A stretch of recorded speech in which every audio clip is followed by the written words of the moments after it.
올해는 스트레스 DSR, 대환대출 플랫폼 등 담보대출을 앞둔 사람들이 알아야 할 새로운 내용들이 있으며 고금리에 잡히지 않는 전세사고까지 신경 써야 할 것들이 많은 상황입니다. 때문에 정확한 규제 내용은 물론 매매자금, 전세퇴거자금, 사업자금 등 이용 목적에 따라 어떤 차이가 발생하는지 은행, 보험사, 저축은행 등 이용 금융사에 따라 달라지는 조건들을 잘 알고 있어야 효율적인 자금 마련이 가능합니다. 첫 번째, 은행, 보험사 동시에 비교. 기본적으로 시중은행 아파트담보대출을 이용하는데 문제가 없는 상황이라면 은행별 금리만 비교하는 것이 아니라 이금융권, 보험사 담보대출도 동시에 비교하는 것이 좋습니다. 은행, 보험사 모두 동일한 금리 산정 기준을 갖고 있는데 보험사가 일반적으로 약간 높은 편이지만 특정 시점엔 보험사 금리가 낮은 경우도 있을 정도로 큰 차이가 없습니다. 보험사 아파트담보대출은 대부분 금리 할인을 받을 수 있는 부수거래 조건이 간편하고 중도 상환 수수료 조건의 폭이 넓거나 신용점수 커트라인이 낮은 경우도 있어 은행 이용에 살짝 어려움이 있는 분들이라면 꼭 확인해 봐야 합니다. 특히 은행 아파트담보대출 DSR이 40%인 반면 보험사는 DSR 50%로 10%가 더 높기 때문에 동일한 조건의 이용자가 보험사 아파트담보대출을 이용하는 경우 보다 높은 한도를 받을 수 있습니다. 두 번째, 매매잔금, 경락잔금, 입주자금 부족 시 수년 전 분양받았던 신축 아파트 입주 시 분양 시점과 현 시점의 담보대출 규제가 다르거나 금리 차이가 커 잔금을 치르지 못하는 사람들이 적지 않습니다. 더불어 은행 심사 없이 당연히 내 조건이면 이 정도 한도는 나오겠지 하고 아파트 매매를 진행하는 경우에도 막상 잔금 시점 생각했던 것보다 한도가 부족해 해결 방법을 찾는 사람들도 여전히 줄지 않고 있습니다. 신축 분양 아파트인 경우 일반적이지 않지만 보존 등기가 난 단지라면 규제가 적용되지 않는 금융사에서 부족한 입주자금을 후순위 주택담보대출로 해결할 수 있습니다. 세 번째, 대환대출 적극 활용. 올해 아파트담보대출 관련 가장 큰 이슈는 대환대출 플랫폼입니다.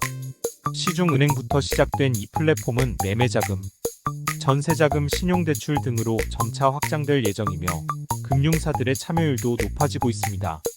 바쁜 시간 속에서 앱을 이용해 간편하게 진행할 수 있어 시간적 부담이 적다는 점도 큰 장점입니다. 아쉬운 점은 모든 용도의 아파트담보대출을 갈아탈 수 있는 것은 아니기 때문에 대환 대상이 아닌 분들은 핀다. 토스 등 플랫폼이 아닌 금융사별 전용 앱 또는 지점 방문을 통해 진행을 해야 합니다. 또한 앱을 통해 상담 신청한 은행의 금리보다 실제로 서류 제출 후 심사를 받아온 후 금리가 높아지는 등 플랫폼이 근본적으로 가지고 있는 한계가 있기 때문에 문제가 적지 않게 발생하고 있기도 합니다. 네 번째, 사업자라면 이금융권에서 아파트, 빌라, 오피스텔 등 부동산을 보유 중인 개인 사업자, 법인 사업자, 자영업자는 은행, 보험사, 담보대출 외 사업자금 용도의 담보대출을 적절히 활용하는 것이 중요합니다.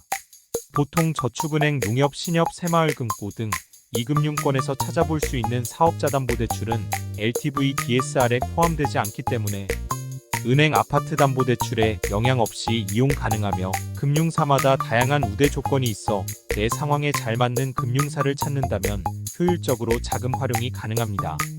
단, 사업자금 용도로 받은 금액을 추가, 주택 구입에 이용하면 안 되는 등 규제를 정확히 준수해 이용해야 합니다. 다섯 번째, 부족한 퇴거자금 해결 방법. 정부에서 어떻게든 잡아보려고 하지만 여전히 전세보증금 반환 사고가 끊이지 않고 있습니다. 때문에 올해 2월까지 전월세 계약 중 70%가 월세 계약으로 체결되는 등 전세에 대한 우려가 큰 상황이고 부동산 시장이 불안정하다 보니 여기저기서 역전세 문제가 발생하고 있어 세입자 보증금을 반환해주려는 의지가 있어도 은행, 보험사에서 아파트담보대출을 받기 어려운 집주인들이 적지 않은 상황입니다. 다음, 세입자가 구해지지 않은 경우, 역전세가 발생한 경우 시세 대비 전세보증금 비율이 높아 퇴거자금 용도로 은행 퇴거자금을 최대로 받았음에도 자금이 부족한 경우 신용점수가 낮거나 연체가 있어 애초에 은행, 보험사 이용이 어려운 경우 등 문제를 겪고 있다면 LTV, DSR 및 은행 보험사에 적용되는 각종 규제로부터 자유로운 저축은행 새마을금고 농협, 캐피탈 대부업 등 금융사의 아파트 담보대출을 이용해 급한 불을 끌 수 있습니다. 여섯 번째, 추가 대출 조건 비교 신중하게. 극심한 경기 침체에 고금리 시기가 장기화되면서 자금이 필요한 사람들이 급증하고 있습니다. 개인 사업자, 자영업자의 사업 운영자금 마련, 소득 없는 무직자의 가계 생활자금 마련, 디딤돌 보금자리론 후 추가 대출, 주택 매매 및 분양 당첨 후 중도금 대출 또는 잔금 부족, 다주택자 전세태거자금 대출, 세입자 미동의 배우자 동의 없는 담보대출 등 이용 목적은 다양합니다.